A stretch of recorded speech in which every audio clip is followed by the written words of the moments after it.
changes. Oh, sorry. Just realized it was on mute at 1:05. So that's okay. And any changes, big changes for this last year. Before we get into that though, so this, how we got here, this is the Cuyahoga River, this is 1969, June. So the fact that the river is on fire, other than rivers are not supposed to be on fire, is not surprising for this river. It had been on fire 13 times prior to that. And actually this picture, so the Cuyahoga River in general, at that time, there was a lot of industry on that river. There was a lot of oil refinery, paint factories, some shipbuilding, and all the raw sewage, all that dumped in that river. So it was on fire time to time. This picture was actually from 1962, a fire 7 years prior, because the fire in 1969, even though it was the catalyst for a lot of environmental stuff, was so small by the time reporters got there was any fire to take a picture of. However, when this happened, this was at a time where Lake Erie was under a lot of pressure because of the pollution, and we weren't allowed to swim there. We couldn't fish there anymore, as well as other places, to include the Willamette, that were having all these pollution issues. At the time, Carl Stokes wrote an article for Times. They had a new section called The Environment, and he described how the Cuyahoga oozes, it doesn't flow, and somebody does not just drown in it, they decay. And this had a lot of, so it got picked up, it was well written, it got picked up by a lot of national, international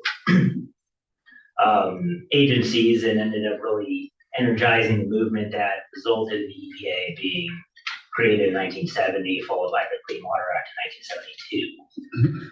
So Clean Water Act brought with it this idea of the NPDES system, which is the National Pollutant Discharge elimination. Thank you. I've said it so many times, it just slips my mind at the moment. Within this permit, so the MS4 permit, within this permit, we are a phase 2 large community. We have jurisdiction over Talent, Phoenix, and unincorporated Jackson County. New this last year, or will be this next year. We are in discussions with Eagle Point. They've expressed interest in coming into our MS4 the way these other small jurisdictions have. So right now we're in year 5. It is a 5-year permit cycle. We're in the 5th year of this last cycle. We're past it. We were supposed to get a new permit back in March. They just still delayed. They're still writing it up at DEQ, kind of arguing over some of the language that's in that permit. Best we can tell right now, there are no major changes. Now, after we've gone back and forth, we being the entire phase 1, phase 2 communities, going back and forth with DEQ, we're not expecting a lot of major permit or a lot of major changes.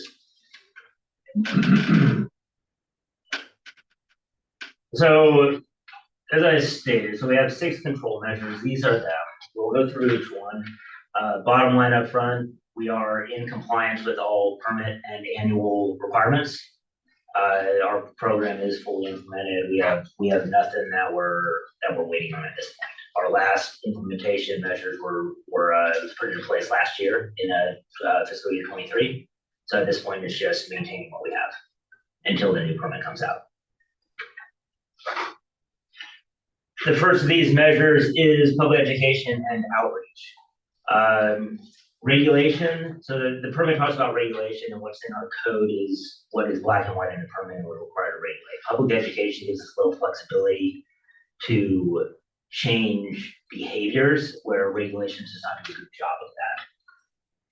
The requirements are actually pretty minimal in this section. They require 2 events a year, and the target audience there, the general public, local officials, and construction workers. You have to hit each of those once during the permit year with those 2 events per year.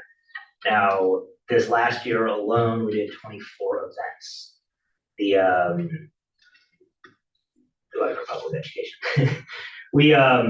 So 2 main venues that or 2 main strategies we have for this. We have physical presence, which we do mainly through our ESC inspector class, our road and sediment control class. We're one of one for non-governmental, non-Washington organizations that can give a permit for ESC. So we offer this at a tenth of the price that they can get it anywhere else. It's good all over Oregon. And we sell out the classes every time we give them. So we give those classes 4 times a year. Actually, the next one is next month or next week. And then Salmon Watch is our other big hitter for actually being out there. We have about 2,000 students a year out at the parks teaching them riparian, salmon biology, water quality, those type of messages. On the virtual side, we do continue with Stream Smart, which is a collaboration with RV Cog to create some virtual products. They do a lot of brochures. We have done that for many years. We did continue that. New this year is Clean Rivers Coalition. They are a organization out of Portland, and they are pushing a message of connect people to the rivers, connect people's behavior to the river, and then change people's behavior. We did get ourselves added to their steering committee this year. They do a great job of campaigns like What's Your Launch Style campaign, various outreach things that are largely through social media and through our website, but we're starting to lock on with them.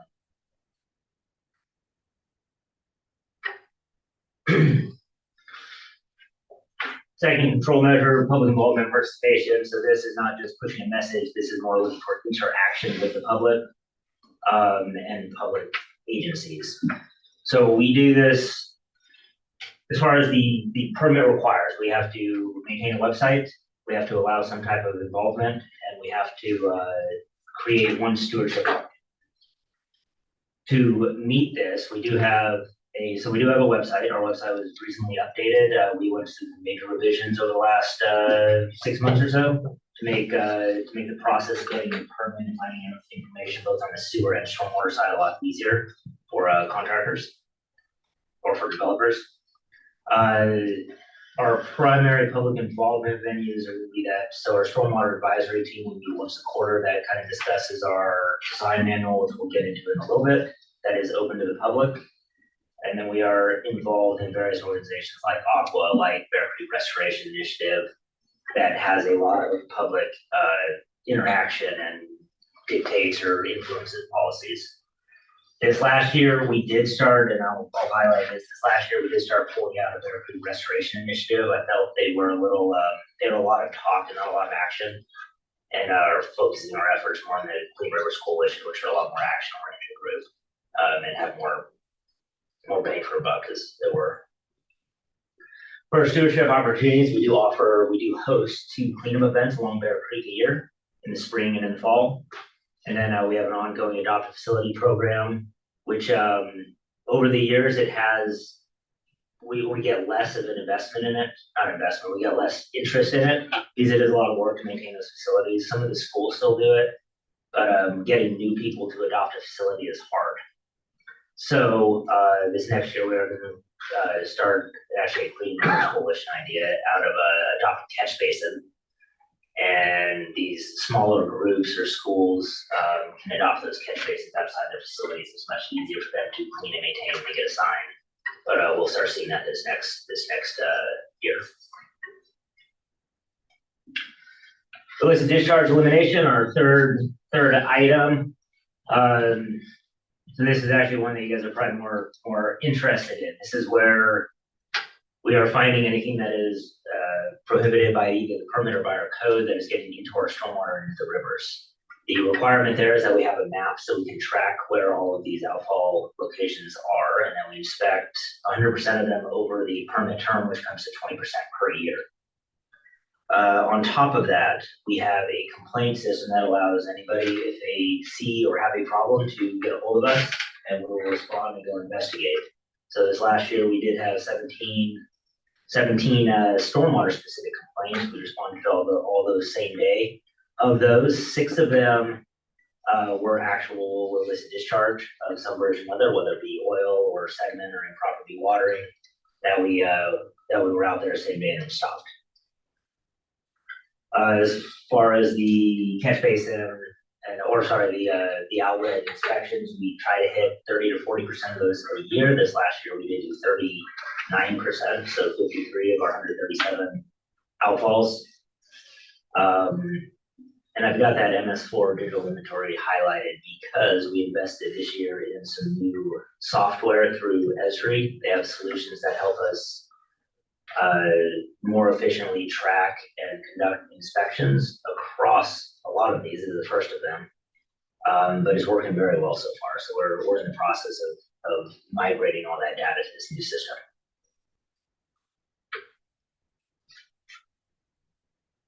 The pictures there are actually of the site this a couple months ago that they were dewatering directly into the storm drain. And that picture on the far right is what the what the ditch looked like in the middle of those operations. And one of the things we try to stop is it. Construction site runoff. So this before I even get into this one, RBS is also a 1200C agent. We're one of 5 in the state that are allowed to issue permits outside of DEQ or administer them in place of DEQ.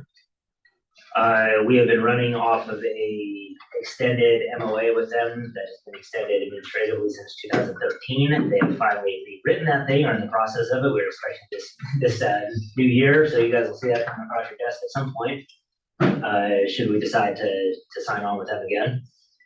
All of the widgets that are in this control measure are, because we are a 1200C agent, we have to do more than that anyway. So you see what they are up there, but it's essentially reviews and inspections.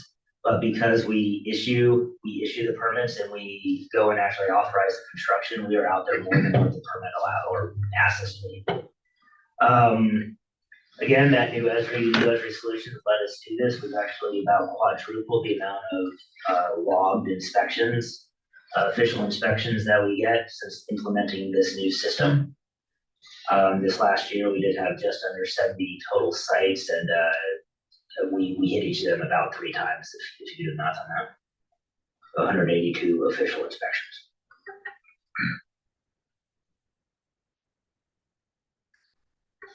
Post-site, so after the site is built, post-site construction has to do with the stormwater management plan after the fact to take care of all that impervious surface. The requirement there is that if you are constructing over 5,000 square feet of impervious surface, you have to do something with stormwater to make it mimic pre-construction conditions. There is more in the permit of what that actually means. And the whole point of our stormwater quality design manual is to make sure that developers and developers and the site plans are within what the permit is asking. The language in there, this is always the biggest contentious point when DEQ pushes a new permit because they change little words and sentences in the permit, which affects what stormwater management means and these post-construction facilities, what they have to do, and that makes us rewrite our entire manual. And sometimes I don't realize it. So we are pretty happy with our design manual right now. We do require a declaration of covenants for all facilities that are going in that guarantees those owners, operators are going to maintain it over the years. And it gives us a little bit of some teeth when we go in and inspect these to make sure that they actually are maintaining them the way they're supposed to, which keeps us in compliance with the permit. We have focused bottom end orange there. We have focused the last couple of years on regional facilities. Regional facilities are a more efficient answer to taking care and treating stormwater at the same rate we would, where we can do it with one stormwater facility by 20 or 30 individual stormwater facilities that individual property owners are responsible for. We can take care of that with a regional facility. We did install or start the construction of 2 of them this last year. The Cummins facility in Talent, out by the Talent truck stop, or that old Cummins building. And then ODOT's putting one in that we're going to end up maintaining in Glenwood in Phoenix. Those 2 pictures are there. What is the left picture? So the left is a stormwater planter that is outside of the Phoenix government building. There's one of the new planters they put in, and that facility on the right is out in White City. That is a swale that was put in out on Bobcat Way. Gotcha.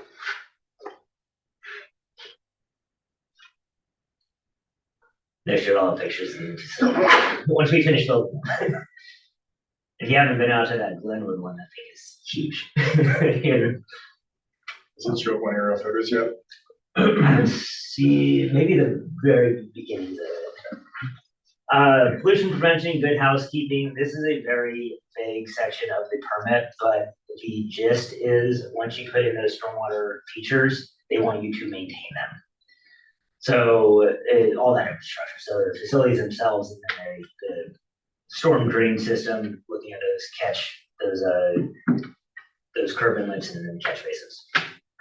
So catch basins, cut and dry, you need to inspect 50% of them over the permit term. We generally get around that every year. This last year we did 42% between us and our co-implementers of all of our catch basins inspected. Majority of those, or about, it ended up being about 15% of them need cleaning. So they get cleaning on top of that. The ensure stormwater facilities are functioning properly.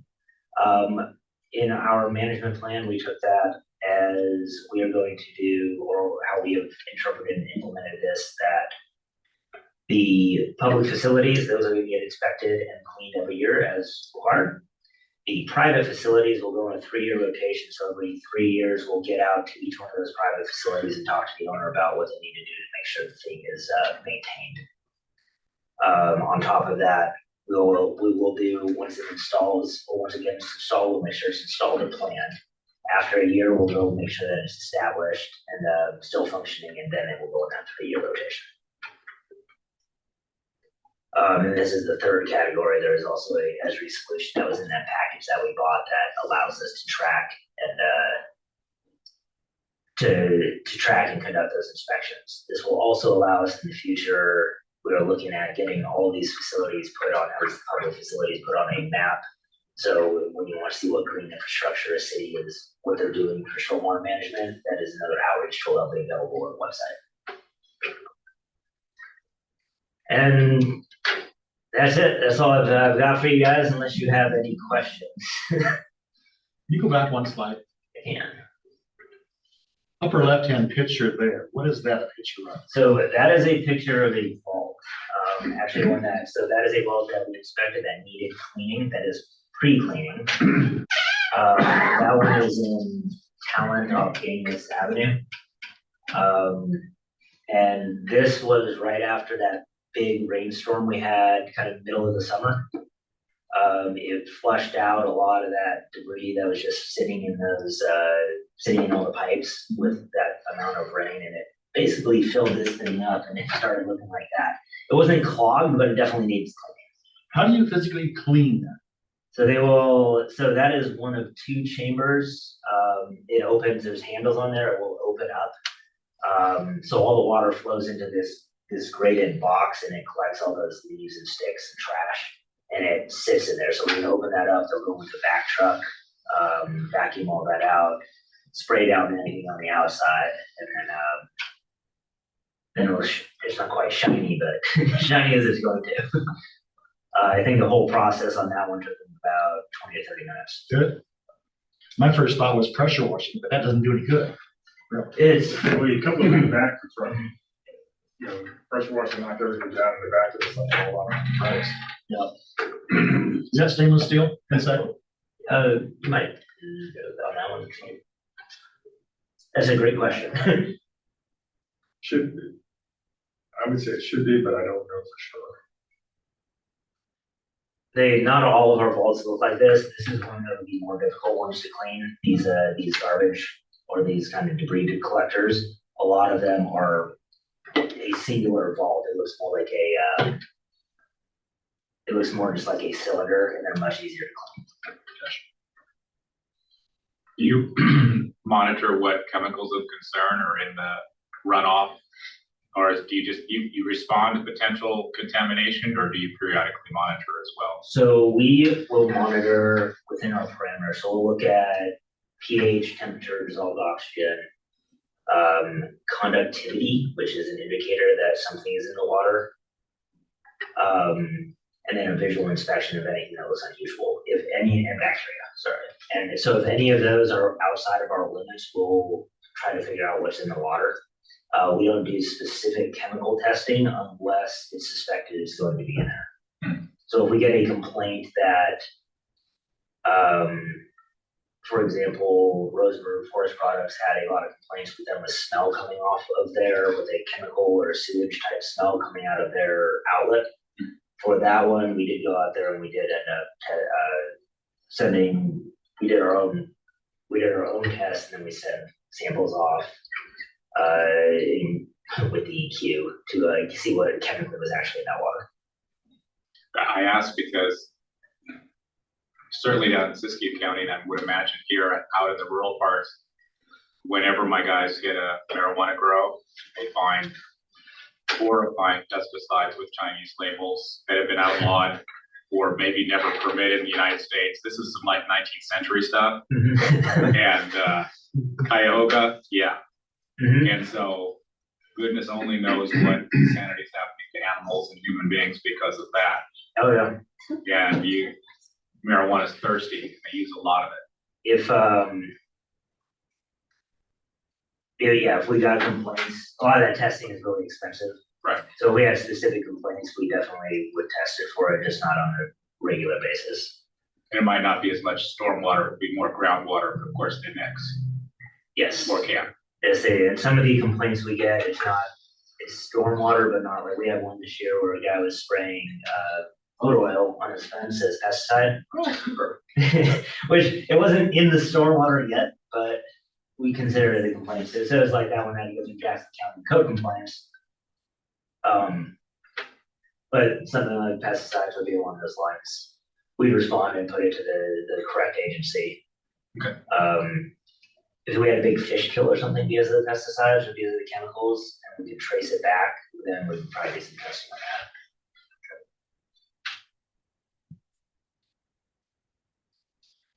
Any questions? For stormwater drains for new construction, yes, but require socks to be put in those. Sediment. During construction, yes, it does not have to be a sock on the inlet. They can do a number of things, but the performance requirement is no sediment getting I see. No specific things that they there. have. Not a specific thing. Waddles or anything like that. So we will usually, in this area, we usually see bio bags or straw wattle, Okay.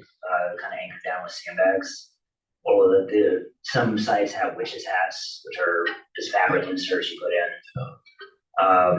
We have had proposals that those type of socks or those kind of witches hats get put into all storm drains everywhere, which would be great for stormwater. It'd be a nightmare for maintenance to go and change 1,000 of those out every year. Yeah, so right now, just for construction, we check and monitor those. And then how long after the completion of a project? As soon as the ground is stabilized, so part of us closing down the project is they have to pick up all the Interesting part on stormwater improvements and so on. In Central Point, we have a park we're building in the northern part of the Greenway, north of the expo, where Tanea Browning is in charge of dirt, which is direct training for school kids with the environment. Have spotted a beaver and salmon in the Rogue River, just north of, about a half mile north of the RV park. In a subdivision over there called, I can't think of the name, but they're gonna make that one of their more city parks for learning, with benches for school students to come from schools to see how how much the water has improved in the road. You wouldn't think that a beaver and salmon could survive anywhere in the road 5 years ago, only because of what's happening on the Greenway. So But now it's really improved. what we're seeing on the Greenway as well, they started seeing last year salmon coming up Bear Creek. Yes, In okay numbers, they got them up to Lithia Park, Lithia driveway fields. They were seeing salmon in Bear Creek at that point. wow. Quite an improvement. Good job, thanks, Ben. Thanks, sir. Next order of business is project updates. Okay, so Nick is not here today. His brother drew a sheep tag. Oh, really? So, He told me at Winco he was camping.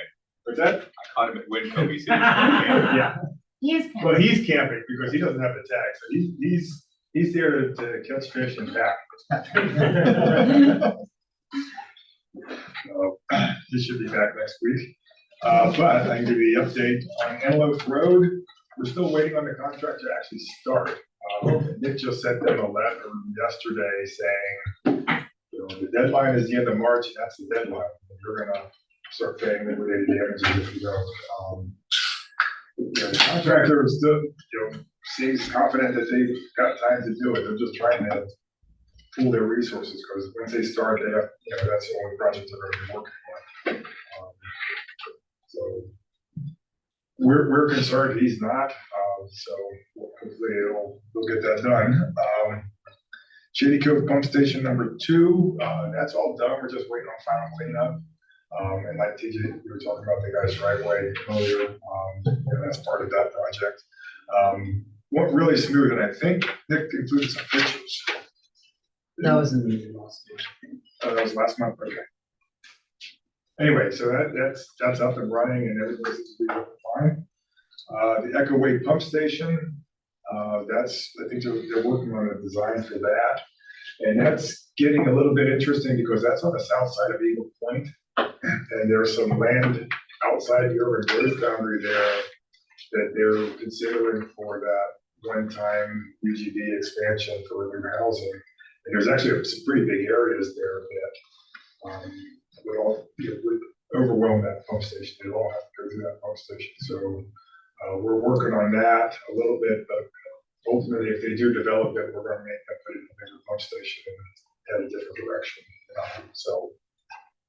That's not something you covered with SDTs. You'd actually make that a condition of the development. That would be a condition, because they sent us over a very preliminary plan that had, I think it was about 800 housing units in it. And we would make them pump that into White City, not even go through Eagle Point, because it's we've got some capacity issues in the golf course and things like that. Miscellaneous pump station upgrades, we're trying to get all the rest of ours on what we call smart run drives. They're variable frequency drives, are more efficient, and we've got a handful of them. So Tuesday we're working on that. 4th Street, Gold Hill. In Gold Hill, there's, I think, 5 places where the sewer line crosses under the railroad tracks. And they're not good condition for the most part. And so Nick's working on a plan that will eliminate, I think, 3 of them or 2 of them.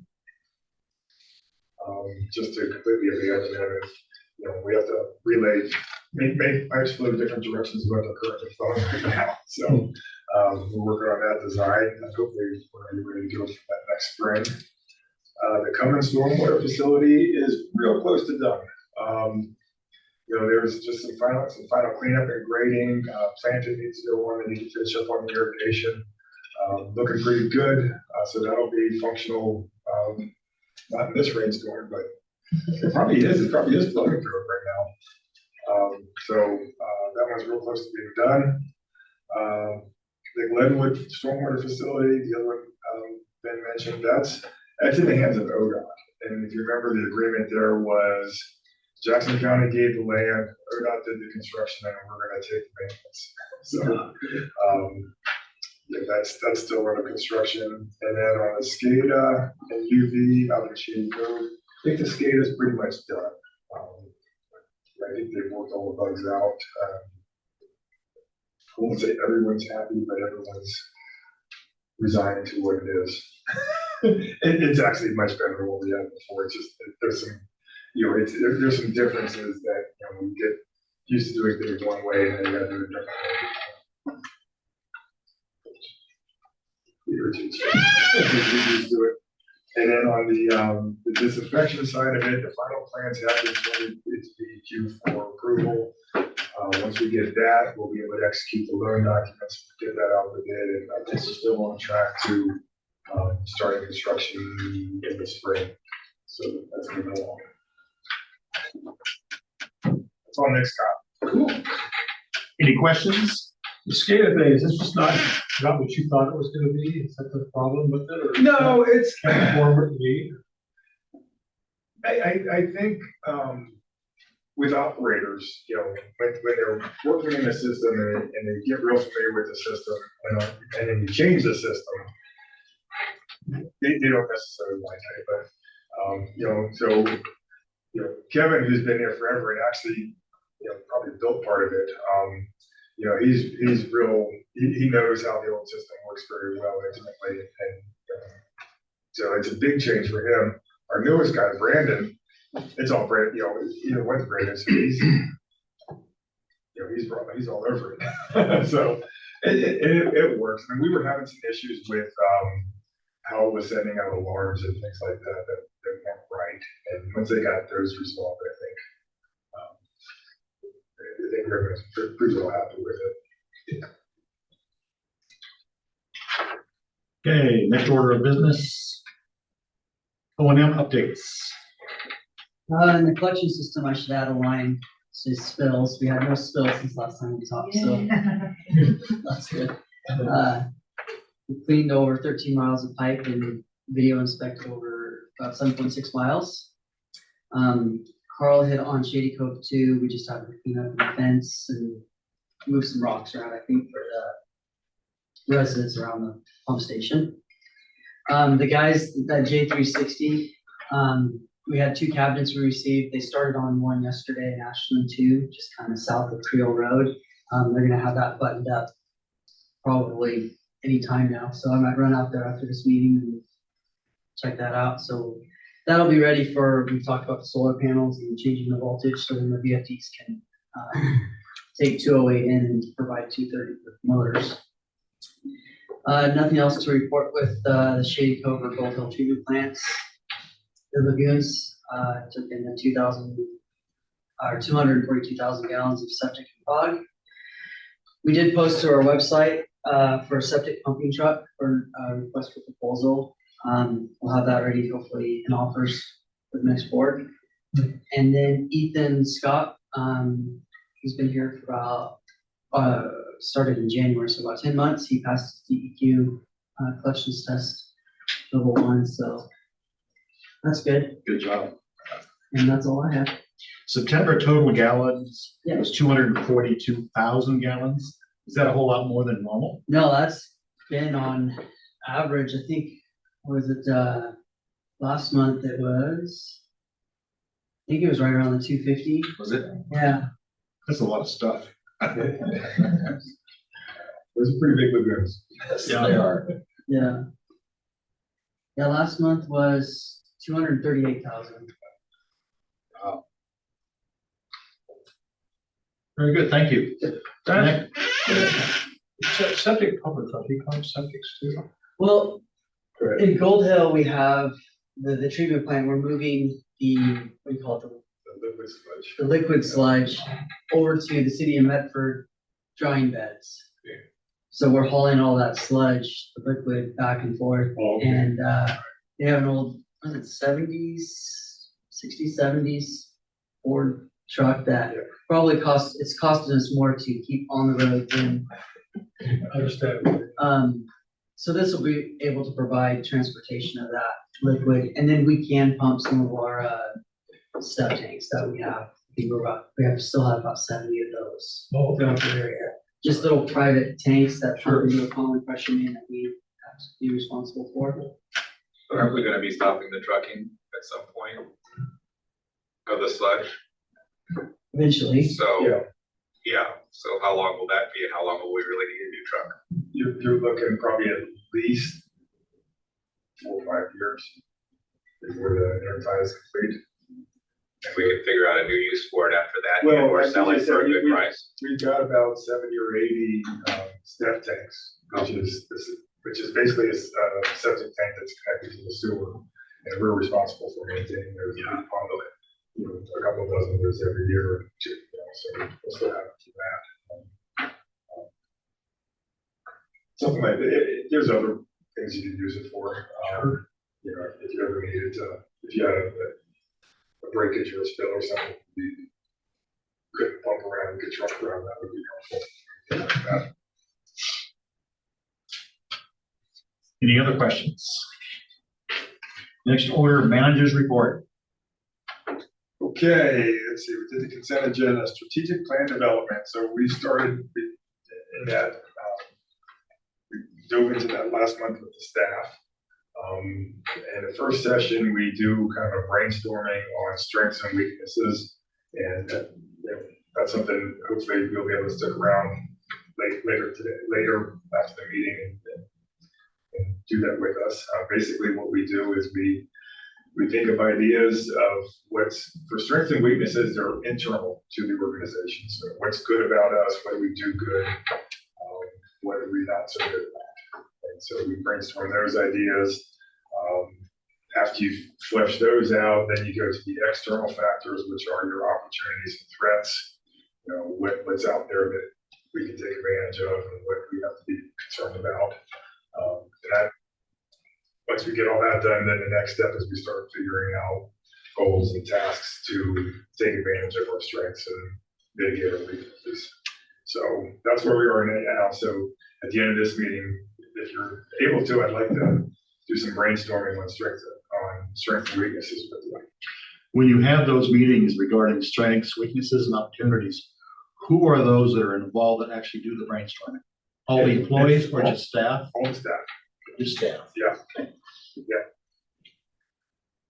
You know, we have with all staff, you know, we have a staff meeting every Thursday after the board meeting, you know, for part of it to let everyone know what you guys are up to and just general information, but we're using that now to do our strategic planning also. So, and then we'll come back to the board, kind of mirror the same process to get your input on it. The Shady Cove authorization of borrow funds, we already took care of that. Ashland #2 pump station solar plan. So I got a call this morning, and it's not good. The part of the project required us to change out the power supply. TJ doesn't know this yet. I just got the call. Already. But so there's two different ways that three-phase power is grounded that I'm learning. One is called a delta, which is what we have, which is like old style, and the other is called the grounded Y, and that's what they need to install the solar. And so once we go through the Pacific Power and get all that, they tell us that the closest the grounded Y connection is 10 poles away, which is about an $80,000 expense. So I think that kills that project. It's, you know, you've got $30,000 for solar power installation, but you got $80,000 just to bring the shore power on. That doesn't, the math doesn't work. So unfortunately, that one's not going to happen, which is kind of a bummer because it's a really good site for it. So we'll keep looking and hopefully find something else that's suitable. Stormwater program we talked about. Shady Cove, I do have the agreement here, signed by the mayor that basically cleans up a lot of the issues with billing and certification and all that kind of stuff. Jacksonville, we're still moving towards taking over the billing in December. Our billing software, we're converting from site-based to cloud-based at the end of the month. And once that's done, then we'll import all the checks and bills, account information, and have about a month to make sure that everything's right and start billing for December service, which we actually bill in January. So that's moving forward. On the Gold Hill transition, the only thing that's still left is that transfer of the USDA loan to us. And we've got bond counsel on board who has written whatever it is that USDA wants them to write. So we're waiting for final word from USDA on that. I think we've got a meeting this afternoon with them, so we should know something then. PERS retirement. So we did survey staff, and it was almost unanimous that everyone preferred moving into PERS, which I think should come as no surprise. I had a couple of people who said have an opinion either way.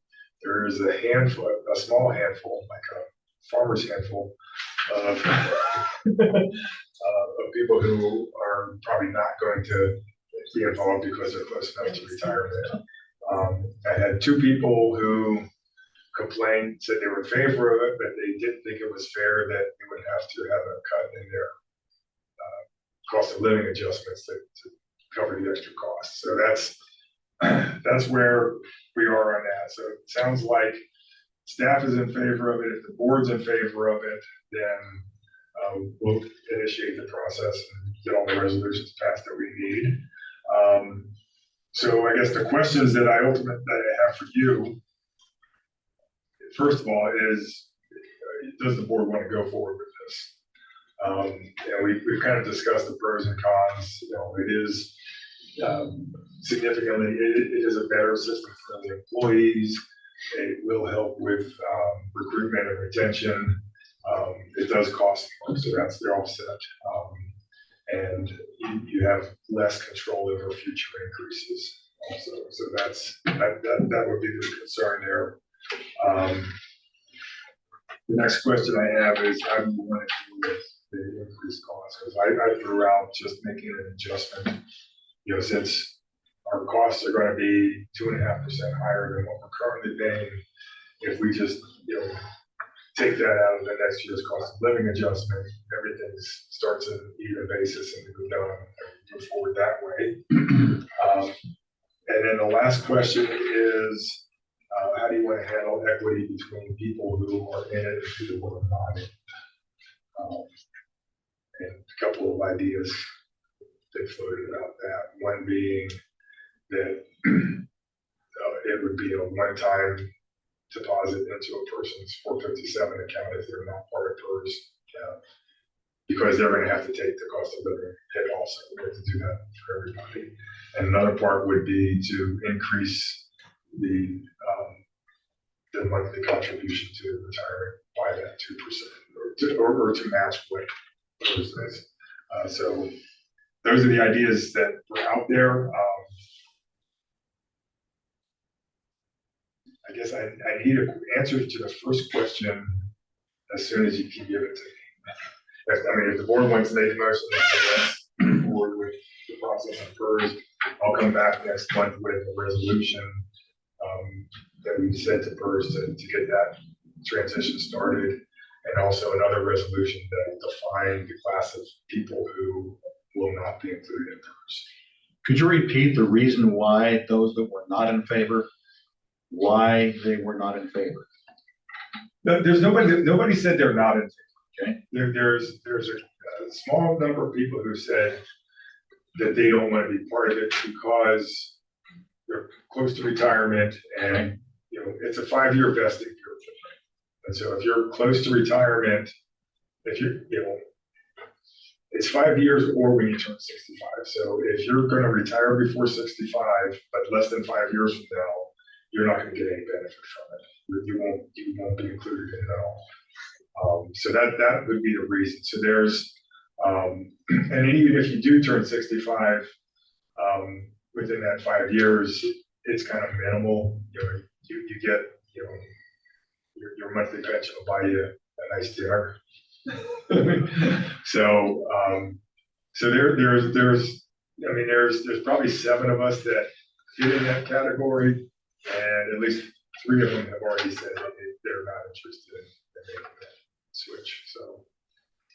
So this is evidently pretty popular thing with it. Most of the majority of people want it.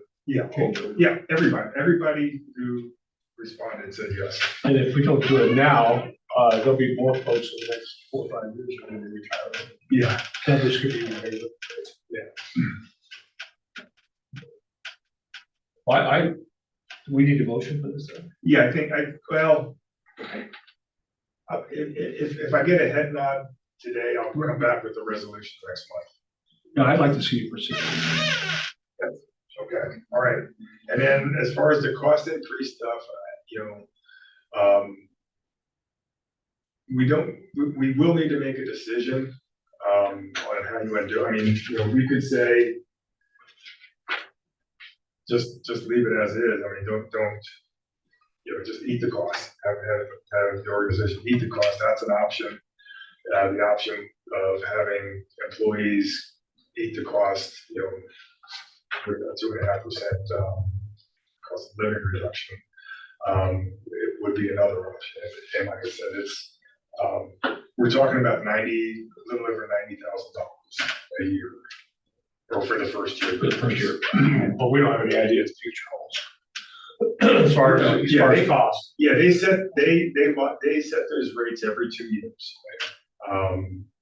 And realistically, I mean, of course, you can never predict the future, but given the demographics of our group and the fact that there's only one person who is a tier 1 employee, the tier 1, tier 2 people, it's not a sustainable program. I mean, that's why they got rid of it. What they have right now is sustainable. I mean, the rates that they're charging are enough to cover what it is. So I don't imagine there'll be huge increases, if any. Like I said, you never know. So it changed, in California, it doesn't change, there's a set amount. It changed, I don't think it does. Oh, Oregon does change it. But Yeah, California does, to my knowledge, does Yeah. not. It changed in 2004. I mean, no, I know they changed the tiers in Yeah. California was 06, but, or something like that, but, no, it was later than that. But it's maybe 10. But anyway, but the percentage of salary and the employee portion changes, so you pay like 7% this year if you're an employee or whatever percent it is to kick into PERS. And the next year it might become 7.3 because the investment return wasn't as good or your demographics changed, or it's always 7 and it increases as your payroll cost increases. The employee contribution is set at 6%. Okay. And I don't think that's ever changed. It's the contribution from the employers that is flexible. Okay. So that, they do their actuarial voodoo every 2 years and tell you what your rate is going to be for the next 2 years. I don't think California, I could be wrong, but I don't think California changes. Yeah. Interesting. No, they do change it, they do change it, because, eventually, the tier 1, tier 2 people are aging out of the system, so to speak. So then for that reason, it should get cheaper, but It's- if they have terrible it should- investment it should returns. improve, yeah. How have the historical changes been, if you had a chance to look at that? I have not looked at the historic changes that they've had. Would it vary by agency? Every agency has a different rate. Because if we hire somebody that's currently a tier 2, that would increase our rate. Right. Yeah. So Gotcha. it does, that's why they have to look at it every 2 years, and it changes by actuary analysis based on our employees. Maybe California changes, maybe I'm wrong, I'm not sure. I thought they did, but I don't. Do they, I could be wrong. Only the employer paid. Yes. My response to the employer portion would be, that's nice. Keep paying.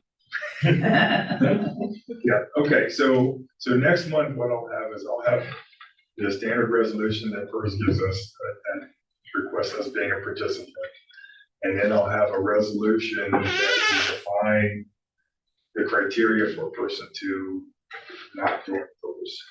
And basically, it's going to be 55 or older, planning to retire within 5 years, and file and request in writing not to be included. And that's, pretty straightforward. And then I can use that when we change our current retirement plan next spring. That would be the class of people that would be still covered under the old plan. What if the person says, I'm going to retire in 5 years, but doesn't?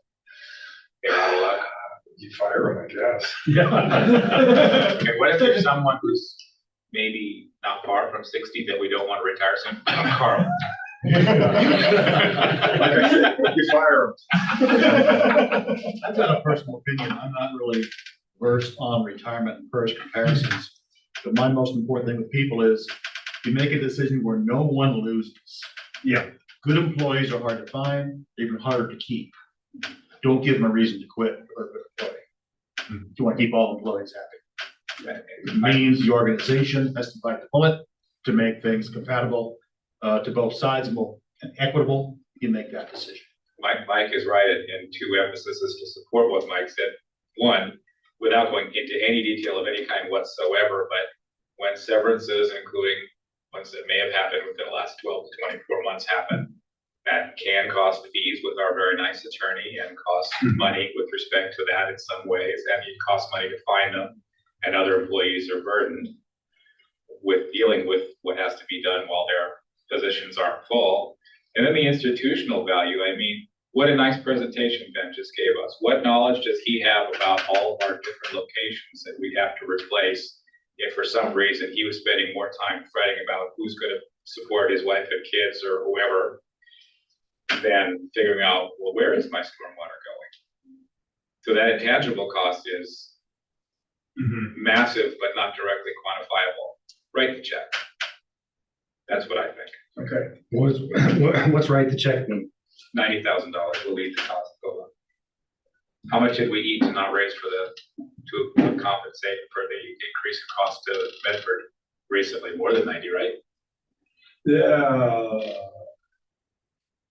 Yes, I think it is, yeah, because they raised the rates and we're not raising ours until Yeah. next July, yeah. So Ben and Well, TJ it are less just- valuable than the ratepayer. Where are we going? Where are we going? And there's only 40 of them. Yeah, It shouldn't be that bad. And COLA may not be 2.5 to absorb it all. what's that? And COLA may not be the 2.5. It might to not even absorb it all. be because, yeah, the way inflation is right now, it's, you know, it could easily be below 2.5 by January. I mean, I'm not big on spending government funds when we're created, but we're getting so many intangible things. Yeah, It's worth, we've spent 90 grand on things that give us fewer intangible things. I know that. yes. Okay, well, I think I'll ask for a full board decision on that question next month. Obviously, we'll know the answer to, we can start planning on that. But I will have the resolution to get the process started first. And by the way, if we give them the COLA too, that's all the more percent their pension will be at the end of the day. That is true. Every increase in base salary, not overtime, but base salary is an increase in pension at the end of the day. Mhm. I would want 2.5%. Who wouldn't? All right, well, thank you for that. Are there any other questions about this? Or, like I said, we'll have a little bit more next month. And, we're on our way. So compensating the people who wouldn't be vested under ERISA within 5 years, you would just put whatever the dollar amount we would have, that they've Yeah. paid for their employee portion extra into their 457 or whatever Yeah, plan you guys have at Oregon yeah, I think to we can, compensate that amount. yeah, we can make it equitable. Right, yeah, because we have to change our contract with Mission Square, our current retirement company anyway, so. And when you leave after in less than 5 years and don't vest, the money just, they don't cash you out if it's pre-vesting With what we have right now, or even after, or yeah, it's gone. no, it's, wait a minute. If we sign up for PERS Uh-huh, and people leave in less than 5 years or planning to leave in less than 5 years or pre-vesting, the money that they put in as their employee portion, the employee portion is still yours, I believe, but the employer, the pension part is gone. so they would still get a rebate of what they put in. They would, yeah, they would still have, you know, a portion of that to go in.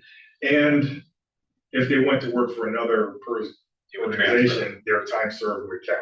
if they transfer within 6 months, probably. It's 6 like, months in might be 2 California. years, 6 months or 2 years, I think 2 years, yeah. So if someone leaves before 5 years or before vesting, they really wouldn't be out anything because they'd get their cash back. They just wouldn't get their pension because it was too short. Yeah. So they're really, what is there to make up that? I'm not getting, Well, the company's paying 8.6 right now on the old plan, so those who don't go into PERS will continue with the old plan that they're already vested in. okay, But if they went with PERS, but only here 3 years, they wouldn't get that employer portion Yeah. that's going in for the 3 years, for example. They would be missing Ah. the employer if they went to PERS and quit in less than 5 years. as opposed to if they stayed with ICMA, our old plan. So we would give them the equivalent of what they would have gotten under the old plan or the equivalent of what they would have gotten under the new plan. We can figure that out later. Okay, As long as nobody wins and nobody loses. okay, I didn't make it that way. Actually, everyone's gonna win. Yeah, that's right. But it tops at 45%, doesn't it? In Oregon, it's 1.5 Yeah. per year, it's Yeah, capped at 45. yeah, 1.5% times 30 years is the maximum.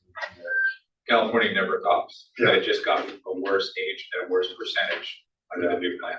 It's 2 at 62 at a lot of employers. Yeah, that's, 2 at 55 is really nice. yeah. Okay, moving on the personnel policies, we already did that. Cybersecurity and infrastructure security needs. Right after this, we're going. And the STO conference is coming up in February 7th to the 9th. Jim has already reserved some hotel rooms, but they go fast. This one is in Bend. It's at the Riverside. River House, River House, yeah. And there's, you want to get rooms there because otherwise you have to drive in, and sometimes the weather there is not so good for driving. So if you want to go, let us know as quickly as you can, and we get out the rooms for you. I know John was in Seaside last year, and I think we can test it. It's well worth it to go. It was. What is it all about, Carl? It's just a lot of topics on basically managing special district, good government, special districts. They have, some of it's geared to boards members, some of it's geared towards managers, some of it's geared towards HR, staff, finance. I mean, they've got several different programs. They've always been, they get really good speakers, they're really good instructors, and it is a good program. Yeah, there's even stuff that directors for employees or managers to understand the inner workings of the better too. It was good. There's a lot of good information. Yeah, And when is it, Carl? it's February 7th through the 9th. So it's, and actually, is it 7th Friday? Yes. Yeah, so it's Friday, Saturday, Sunday. But they also have pre-conference that are more, they're kind of longer sessions and more detailed, and a lot of those are geared towards board policies and stuff like that. So it's definitely worth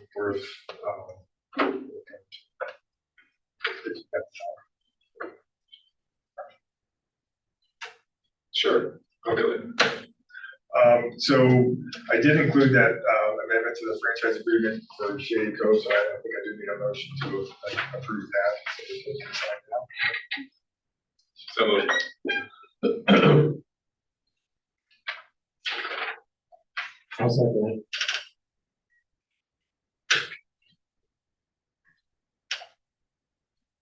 Roll call. Those days there. Roger Tom, Yes.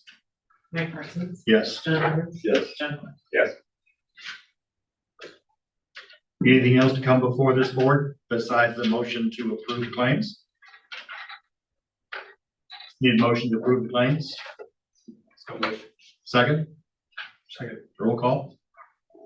Roger Tom, Yes. Mike Parsons, Yes. John Roberts, Yes. John Quinn. Yes. Anything else to come before the board? You guys up for some strategic planning? I didn't. We can, I don't know if that's be part of the board meeting or we adjourn it and just do it. Let's adjourn and then just. Yeah. Okay. Or we adjourn it. Make a motion to adjourn? Second. First. Second. So moved. Motion's approved. How long will the second part take? As long as you want it